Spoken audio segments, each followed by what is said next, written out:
Muy buenas tardes a todos. Un gusto saludarlos y que estén acompañándonos en este nuevo webinar de Juan Carlos.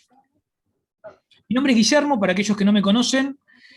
Para que los que no conocen a Juan Carlos, tal vez la mayoría lo conozca, pero permítame presentarlo. Juan Carlos tiene más de 20 años de trayectoria en el mundo del coaching. Les pido si pueden cerrar los micrófonos, si alguien tiene algún micrófono abierto. Ahí está, gracias. Les decía, Juan Carlos tiene más de 20 años de trayectoria en el mundo del coaching.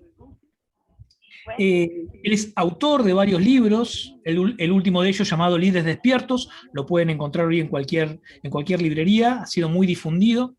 Director del Centro Transformar, una formación y especialización en coaching, y él es especialista en acompañar procesos de cambio y de aprendizajes institucionales. No, ese ponlo ahí. Permítame que... Ahí estamos, gracias. Tenía alguna interferencia.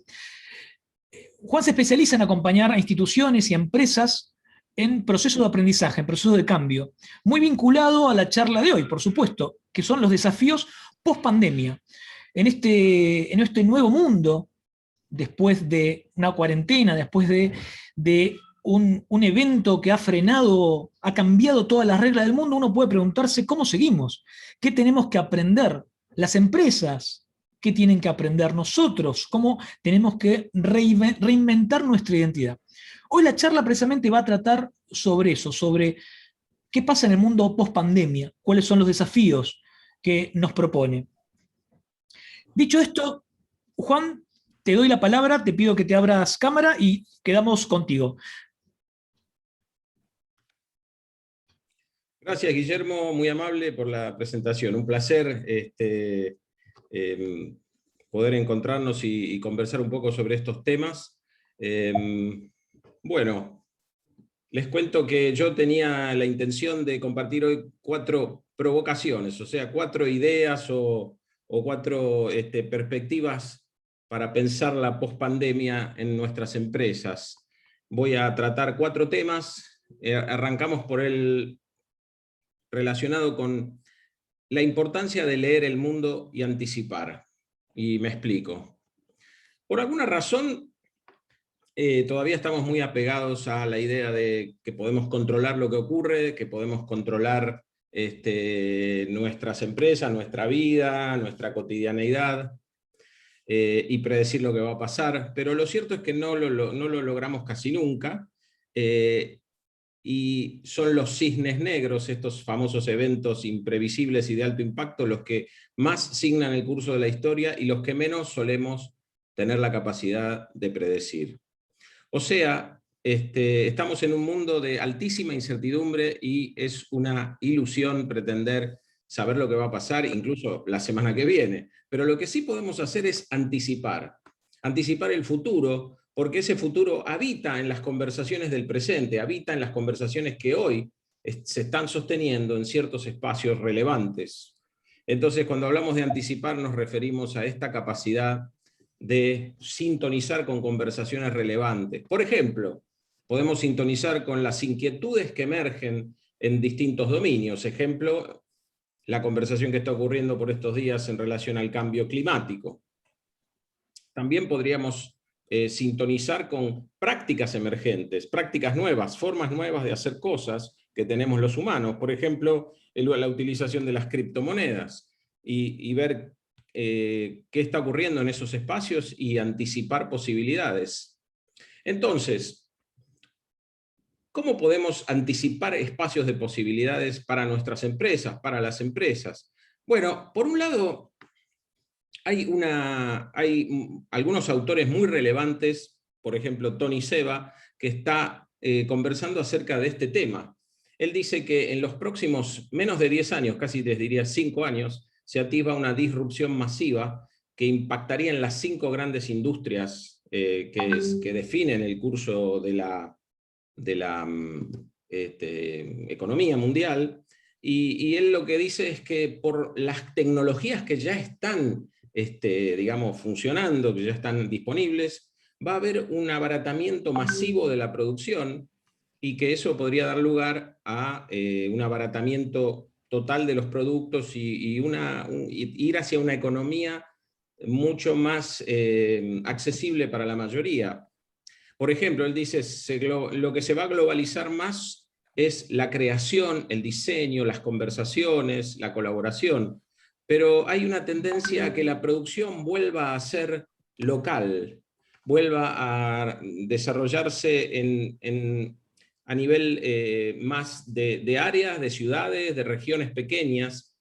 Se pierde la ventaja geográfica y se generan áreas, como les decía, pequeñas, autosuficientes. O sea, hay una especie de desmasificación de la producción. Lo que sí se globaliza son las capacidades de colaboración, de creación, de diseño. Y las tecnologías que van a producir esto ya están disponibles. Entonces esto va a traer aparejada dos cosas. Regiones que tengan la capacidad de adaptarse para para capitalizar estas capacidades, estas potencialidades, van a poder desarrollarse de forma muy autosuficiente, y las tecnologías ya están disponibles. Lo que va a haber es un refinamiento de esas tecnologías. Ahora, interesante algo que este mismo autor dice: las capacidades tecnológicas de alguna manera definen el potencial de una civilización. Pero él dice, ojo, el hecho de que tengamos esa potencialidad no necesariamente implica que la vamos a realizar en nuestra sociedad, porque él dice, para adaptarnos o para estar en buenas condiciones para capitalizar estos cambios tecnológicos, eventualmente necesitamos cambiar la forma en que las empresas y los países se organizan, y eso requiere de un gran liderazgo. Y él dice, bueno, eventualmente si ese liderazgo no está y esos sistemas no cambian, eventualmente podríamos llegar a no poder capitalizar estas posibilidades y quedar atados inercialmente al statu quo. Entonces, aquí aparece una señal importante. Viene una época, hay que pensar en cambios en el escenario de funcionamiento de la economía muy fuertes y que van a implicar la necesidad de hacer grandes transformaciones que requieren gran capacidad de liderazgo. Por otro lado, el futuro del trabajo. Hay una virtualización acelerada del trabajo. Eso está cambiando un poco desde cómo funcionan las oficinas hasta los hoteles dedicados a hombres de negocio, pasando por plataformas para la gestión del trabajo. Montones de cambios que implican nuevas prácticas que reconfiguran o prometen reconfigurar, y ya lo están haciendo, el futuro del trabajo. Por otro lado, otro aspecto interesante para tener en cuenta desde la perspectiva de una empresa es que los trabajos más demandados, o mejor dicho, las habilidades más demandadas y que van a demandar más horas a los trabajadores en el futuro, y cuanto más altos los salarios más van a demandar, son las habilidades que podríamos llamar blandas, o sea, habilidades socioemocionales, liderazgo, trabajo en equipo, colaboración. Estas habilidades van a ser muy superiores a las, por supuesto, a las manuales, a las, digamos, intelectuales rutinarias, e incluso a las intelectuales especializadas propias de profesionales. Todo lo que pueda ser reemplazado por tecnología va a ser reemplazado por tecnología, y el trabajo humano se va a centrar mucho más en este tipo de habilidades, y además en la capacidad de las personas, si quieren podríamos decir habilidades digitales, la capacidad de estas personas para moverse en el mundo digital. O sea, vamos a ir hacia un mundo en el cual los trabajadores más demandados y los que tengan mejores salarios, más éxito, van a ser los trabajadores que desarrollen habilidades blandas y habilidades digitales. Aquí un slide... Juan, ¿Sí? Perdón que te interrumpa, ¿tenés apagada la cámara? Ay, perdón, ¿esto estuvo siempre apagado? Bueno, Perdón, perdonen. perdón. Perdonen. Bueno, este es un slide que muestra un estudio de McKinsey que dice que, fíjense, está dividido en quintiles los niveles de salario, y en el lado del mayor salario, fíjense, casi un 40% del tiempo la persona está dedicada al despliegue de habilidades blandas y otro 26% al despliegue de habilidades digitales, o sea, casi la mayor parte del tiempo está vinculado con estas habilidades que yo mencionaba, versus el otro extremo, donde hay un 50% de trabajo manual, ¿no? Y muy poco de estas habilidades. obviamente dependen de las funciones que cada persona desempeña, pero la centralidad en el trabajo de las habilidades digamos, blandas o socioemocionales y tecnológicas va a crecer muchísimo. Entonces, desafíos para mi empresa. Primero, desarrollar la capacidad de anticipación permanente. Y esto quiere decir participar de las conversaciones, escuchar las inquietudes que emergen, las prácticas marginales que aparecen, escuchar voces relevantes en los dominios que tengan que ver con la tarea de nuestra empresa. En segundo lugar, la virtualización del trabajo implica oportunidades, implica mejoras de la eficiencia, implica también posibilidades de innovar, e implica también necesidades de adaptación. Por otro lado, también es central, como decíamos, preguntarnos si estamos desarrollando las habilidades socioemocionales y digitales en nuestra empresa. Segundo tema, orquestar estados de ánimo. ¿Cómo? Los estados de ánimo podríamos decir que son la manera en que nos relacionamos con el futuro. Un estado de ánimo es una forma de emoción más bien de base, más bien de trasfondo, que no tendremos a asociar con una emoción en el sentido más lato, que es me enojo, me pongo triste, sino que el estado de ánimo es una especie de tonalidad emocional de base que la misma persona que está en este estado de ánimo suele no vivirlo como una emoción muchas veces, sino más bien como una forma de relacionarse con la vida, con el mundo, y sobre todo con las posibilidades y con el futuro.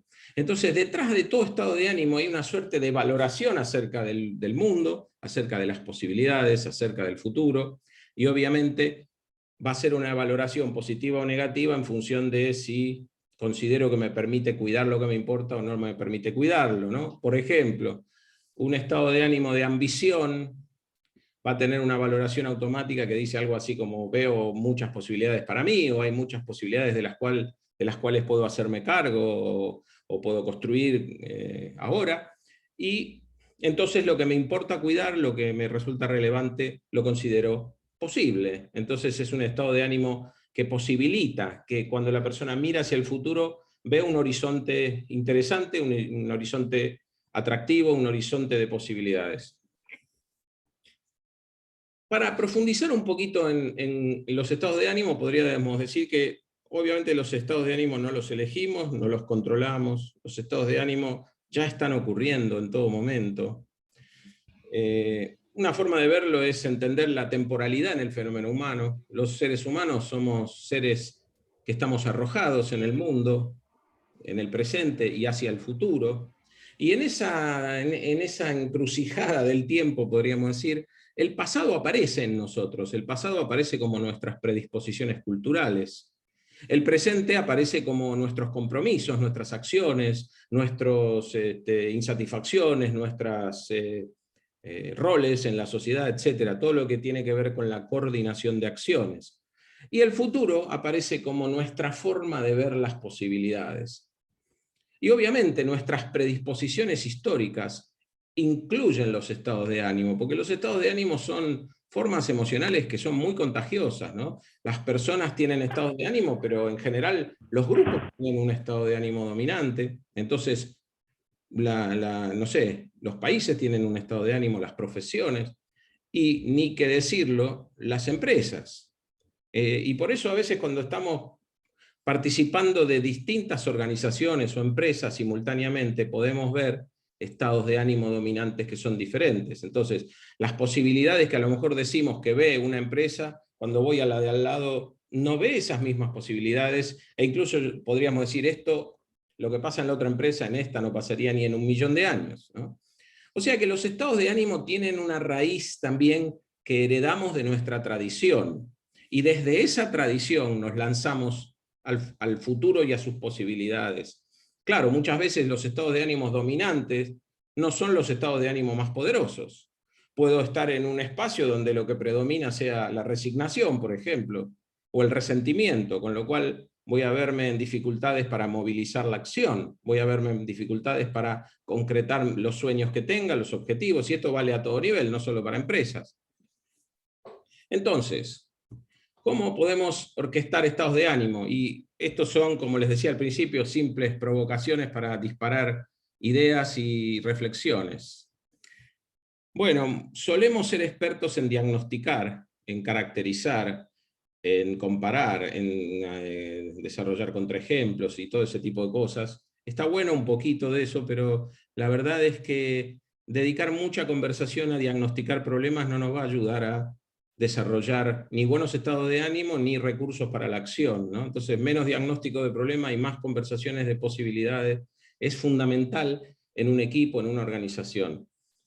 Segundo, cambiar el foco de los problemas, por ejemplo, a las posibilidades, tiene que ver en general con cambiar las preguntas. Es importantísimo tener buenas preguntas. Y muchas veces andamos por la vida con preguntas que no nos llevan a ningún lado, o peor aún, nos llevan a lugares no muy buenos.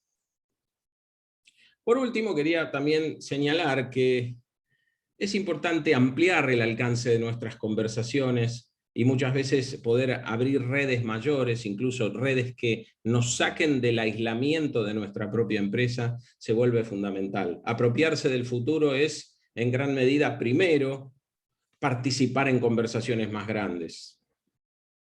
Entonces, desafíos para mi empresa: primero, cuidar y ampliar las conversaciones de nuestros equipos de trabajo, de nuestros allegados, etc. Y orquestar estados de ánimo vinculados con la ambición y con la apropiación del futuro. Tercera cuestión, cultivar redes de relaciones, dice allí, ¿no? Entonces, ante la incertidumbre, la verdad es que la respuesta no puede ser ni los pronósticos ni el control, no lo podemos hacer. La incertidumbre es una condición insoslayable para nosotros, pero sí tenemos la capacidad de construir redes con otros, de comprometernos con otros, de ampliar nuestro capital social, y eso es fundamental para administrar la incertidumbre, por así decirlo, ¿no? Entonces, el líder ocupa un lugar muy importante en esto, ¿no? El líder es alguien que tiene la capacidad de visualizar un futuro compartido y crear las conversaciones que conecten el presente con ese futuro compartido. Entonces, algunas cuestiones vinculadas con la empresa y cómo movilizar la colaboración. A nivel organizacional podríamos decir que hay tres tipos de procesos en las organizaciones. Están los procesos materiales: manipulamos cosas, transformamos cosas, fabricamos un producto, etc. También están los procesos informáticos: hacemos lo mismo que antes, pero con datos. Y estos dos tipos de procesos están muy sistematizados por la ingeniería en general. Ahora, nosotros decimos que hay un tercer tipo de proceso que ha quedado un poco olvidado, a pesar de que es más importante que los otros dos, y es que los seres humanos nos coordinamos para hacer cosas exclusivamente a través del lenguaje. Si no existiera el lenguaje, no nos podríamos coordinar. O sea, los procesos de coordinación son la producción de satisfacción en relaciones con clientes. Redes de promesas para producir valor y satisfacción de clientes. Y eso es central y es mucho menos delegable o tercerizable que las otras dos. Entonces, de eso es que consideramos que hay que hacerse cargo. Entender que una organización humana es, en lo más esencial, una red de conversaciones. Y que tiene que ver con dos tipos de conversaciones. Por un lado están las conversaciones en las que nos sintonizamos interpretativamente. Tenemos puntos de vista, pueden ser diferentes esos puntos de vista, empezamos a conversar, a compartir esos puntos de vista, y eventualmente empezamos a sintonizar en una interpretación compartida. Lo que a veces en las empresas llaman visión compartida, ¿no? Pero que puede suceder de distintas maneras, más espontáneas, menos formales, pero que son el sustrato para la acción de la empresa. O sea, si no compartimos una forma de interpretar nuestra circunstancia, de interpretar de dónde venimos y de interpretar cuáles son nuestras posibilidades de cara al futuro, va a ser difícil coordinar acciones, que es el segundo tipo de conversación. Este tipo de conversación en la cual nos sintonizamos y interpretativamente respecto de las posibilidades nos da el sustrato para otro tipo de conversaciones, que son las conversaciones para coordinar acciones y producir valor y satisfacción de los clientes. O sea, en este tipo de conversación podríamos llamarla también conversaciones para la acción, conversaciones donde efectivamente producimos acción a partir de comprometernos, de establecer promesas para producir acción que sea relevante y valiosa para el destinatario, o sea, para el cliente. Entonces podríamos pensar en movilizar el cambio en una organización siguiendo esta lógica, ¿no? Quiero producir un resultado, eso va a implicar acciones. Para nosotros las acciones son promesas que hay que cumplir. Esas promesas obviamente se relacionan con planes, estrategias, y esas conversaciones son las que llamamos conversaciones para la acción. Esto es más obvio, más claro para la mayoría, aunque eventualmente no tengan mucha competencia después para cumplir promesas y desarrollar las conversaciones, pero todos tenemos claro que los resultados provienen de acciones y que para que haya acciones tenemos que hacer pedidos, ofertas, promesas, o más o menos lo tenemos claro. Ahora, el punto es que hay un sustrato que no solemos asociar con cuáles son las acciones posibles. Las acciones posibles no surgen de un análisis objetivo, las acciones posibles surgen de que tenemos juicios compartidos acerca de lo posible.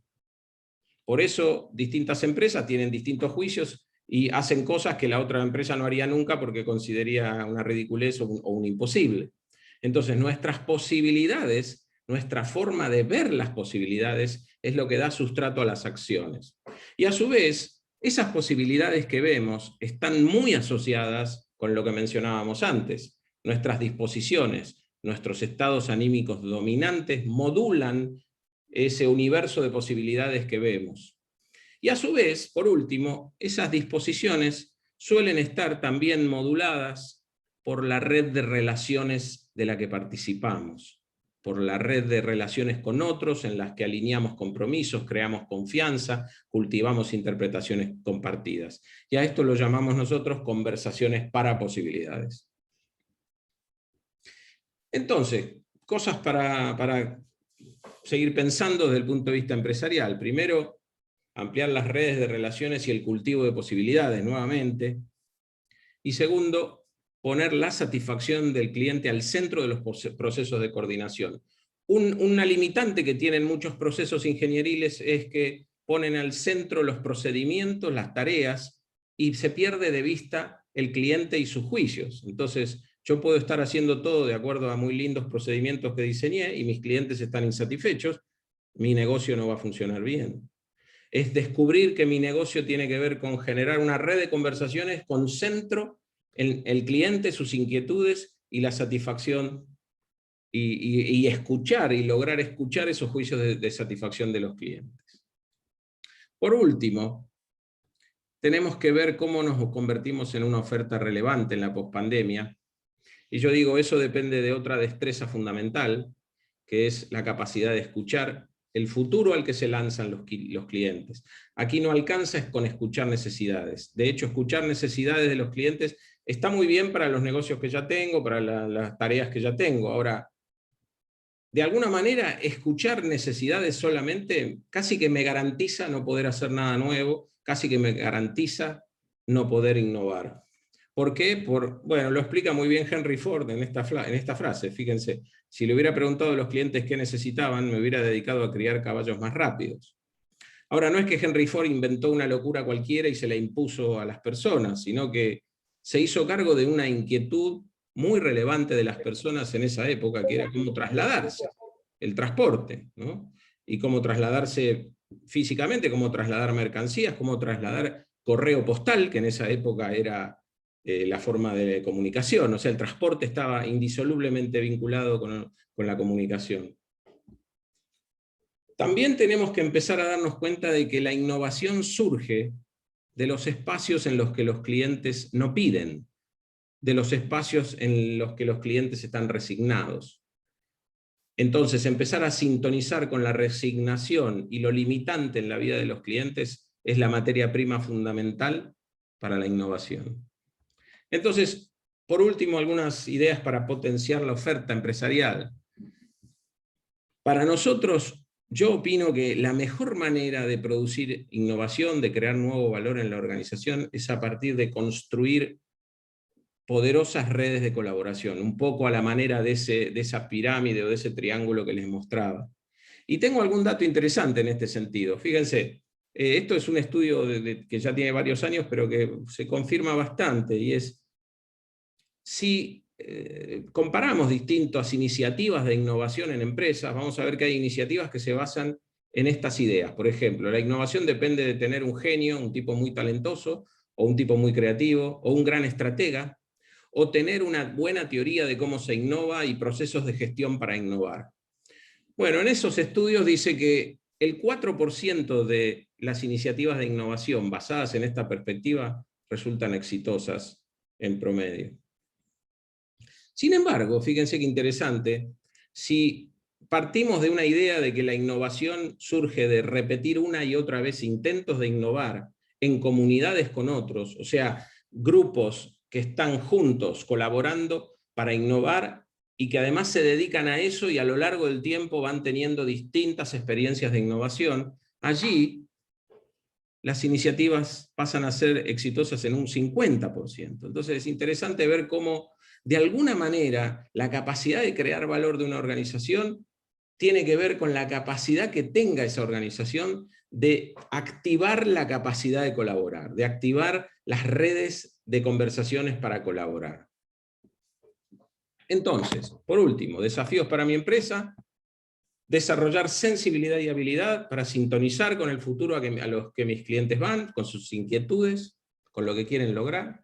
Y segundo, crear un espacio dentro de la organización para la innovación colaborativa permanente.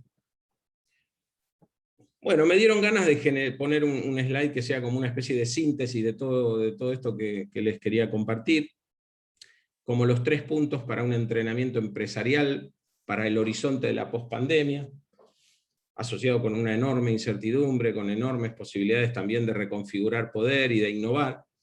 Primer punto, aprender a navegar la incertidumbre, anticipando posibilidades, hacer esta tarea que mencionábamos al principio. Segundo, orquestar estados de ánimo de ambición y apropiación del futuro. Y tercero, crear redes de conversaciones de cuidado y creación de ofertas de valor. Bueno, esto era todo lo que quería compartirles, y aprovecho antes de dedicarnos a conversar un poco con ustedes, si tienen ganas, decirles que bueno, esta charla, este webinar, está lanzado en el marco de este programa que vamos a realizar a partir del miércoles 22 de septiembre, que se llama Movilización Organizacional. Está orientado a coaches, consultores, líderes de procesos de cambio, emprendedores que quieran movilizar a sus equipos. Y algunos comentarios rápidos. Este programa tiene 8 webinars semanales en vivo, el acceso a 6 cursos asincrónicos que abordan las temáticas básicas del curso, y practitioners invitados, gente con mucha experiencia de distintos perfiles que puede compartirnos su experiencia de movilizar transformaciones en todo tipo de empresas y organizaciones. Adicionalmente, contarles que este es un programa que va a contar con una posibilidad de certificación para quienes cumplimenten los requisitos, como facilitador certificado, facilitador en el ámbito organizacional. Yo quería también agradecer a todas las entidades que nos están acompañando, que están aquí abajo, que están contribuyendo a la difusión de esta iniciativa. Los cursos esos asincrónicos, 2 palabras, son cursos asincrónicos que los participantes pueden acceder en todo momento, pero a su gusto, digamos, y de acuerdo a sus propios ritmos, para estudiar, digamos, más en profundidad los contenidos fundamentales asociados al programa. Es un volumen grande de cosas que están ahí a disposición, más de 90 clases, más de 80 lecturas, 20 guías de tareas, 5 evaluaciones, bueno, una serie de cosas. Entonces, por último, decirles que para los inscriptos a este webinar y hasta la próxima semana, estamos ofreciendo un early bird, o sea, una inscripción temprana con un 20% de descuento.